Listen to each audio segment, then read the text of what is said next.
Greetings to you wherever you are in the world. I have a question for you today. Is there anything that you're wanting to manifest that you haven't manifested yet? I'm going to guess probably so. So I think that's kind of the human condition, right? Even when we do receive things that we choose, because we're ever expanding beings, we're always going to want something more. A lot of times we're taught that there's something wrong with that, like you should be satisfied with what you have. And yeah, you do want to be satisfied with what you have. You want to be happy about it. But you also can understand that you're still going to desire more. We have minds, we have brains that are just ever thinking, right? And we experience things in the world, we see commercials, we see people with other things, and it's natural. It's natural to want other things other than you have.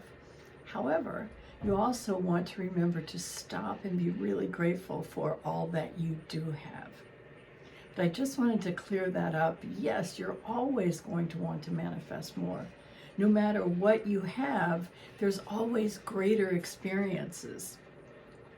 And Bob Proctor, one of my primary mentors always taught us that spirit is ever expanding. It's for expansion and greater expression. Well, I don't know if you know it or not, but we are spirit because we come from spirit. That's a topic for another conversation. Right now, I want to talk about, is there anything that you're wanting to manifest that you haven't manifested yet? So the three biggest topics are relationships. Some people will refer to that as an SP, a special person.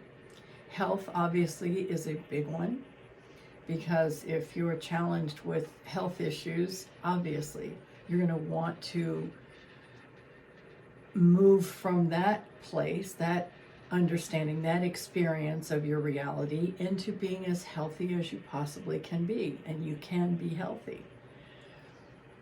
The other one, of course, is money. Now, we have concepts about these different things, and if you're familiar with Neville Goddard, Neville always spoke about assumptions. And we want to look at what our assumptions are about whatever topic. Let's say it's money. If you're wanting money and you're not seeing money in your reality, it's because you have something that's telling you it's hard to get. It's, your family's never had it. If you have it, you lose it, or you spend it, or whatever. You want to look for those thoughts that you have running in your head and begin to challenge them. Now, one of the ways that you can challenge them is to go to the opposite, speak of the opposite. So if you believe that it's hard to come by money, you can tell yourself money is really easy. And you'll get there, because if you repeat that enough, you will believe it. Anything that you believe now, you believe it because it was repeated to you. Even your name. You wouldn't know your name if one day your parents called you Mary and the next day they called you Helen and then they called you Barbara. You wouldn't know what your name is. You know because it was repeated to you over and over again, and you began to associate, oh, when they say that, they're talking to me. So you began to understand that that is your name. Well, think about that. Anything that you want to believe that you don't believe right now, you can convince yourself of it. It really is that easy.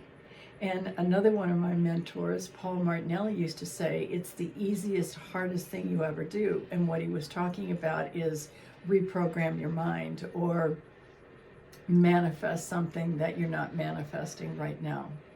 What I want you to hear me say loud and clear is you can do it. You can do it. You can talk about affirmations or scripting or visualization or SATs, state akin to sleep. That's another Neville term. But let's break it down to its simplest form. Bob Proctor teaches us, his videos are everywhere, repetition is the first law of learning. And he would have us read a paragraph every day for 30 days, 60 days, 90 days, one little paragraph, or maybe one sentence, because he knew that the repetition of that idea would get it into our thinking process and into our acceptance process, our allowance process. So you don't have to make it a big deal. You don't have to sit and affirm for hours all day.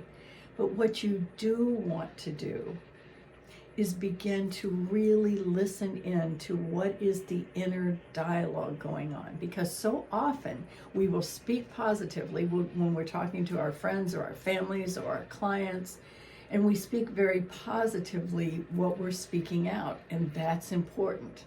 That's the conscious mind. The conscious mind is what we're using right now to communicate. But it's the subconscious mind that is driving the bus. And all that means is a deeper mind, a deeper part of you. And that deeper part of you is what carries everything out. It's what brings things to you. But you can reach it. It's not some big, you have to go through a healing, you have to dig up all this information. You don't. You can, but you make it more difficult if you do it that way. But again, if that's what you believe and that's the way you want to do it that way. Just get yourself to believe that you are the authority in your life. And when you listen, when you pay attention to what you're thinking, you begin to connect the things that are happening in your life with what you are predominantly, I'm not going to say that fast 3 times, predominantly thinking. That's the key. We want to get our predominant thoughts, our dominant thoughts, to be what it is that we choose. And I promise you, anybody can do that. Nobody has any excuse, any license to get out of that truth. And that's good news, friends, because the things that you desire, obviously, you want to experience them in your life. You can do that. Choose what you want the most. Bob would really encourage us to choose one thing, and he would say choose one personal thing and one work thing.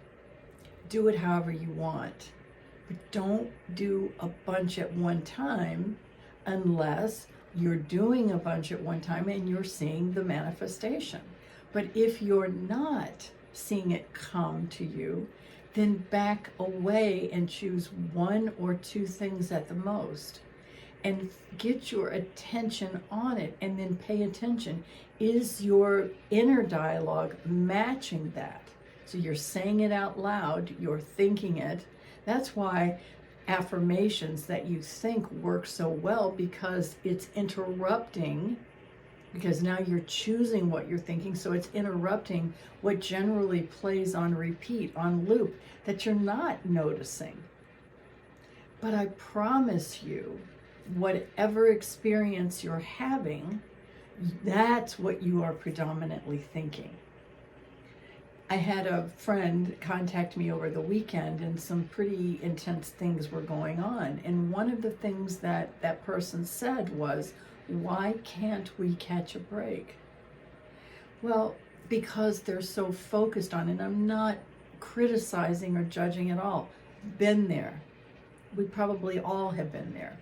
But what I'm saying is that they are so focused on all the things that are going wrong that, first of all, they're not focusing on the things that are going well in their life. But it's that dominant thinking. Things are going wrong. Things are going wrong. We can't catch a break. We can't catch a break. Do you see what I'm saying? Is this making sense to you? I really want to help you receive the things that you want. I want you to be happy. I want you to live as a happy, healthy human. And the way to do that is to understand you are the authority in your life. Take back your power. We're going to talk a lot about that. But for today, this is Cindy Brett. Thank you so much for listening. Let me know what you're working on. Let me know how this helped and what else you need to help you more. Be well, and bye for now.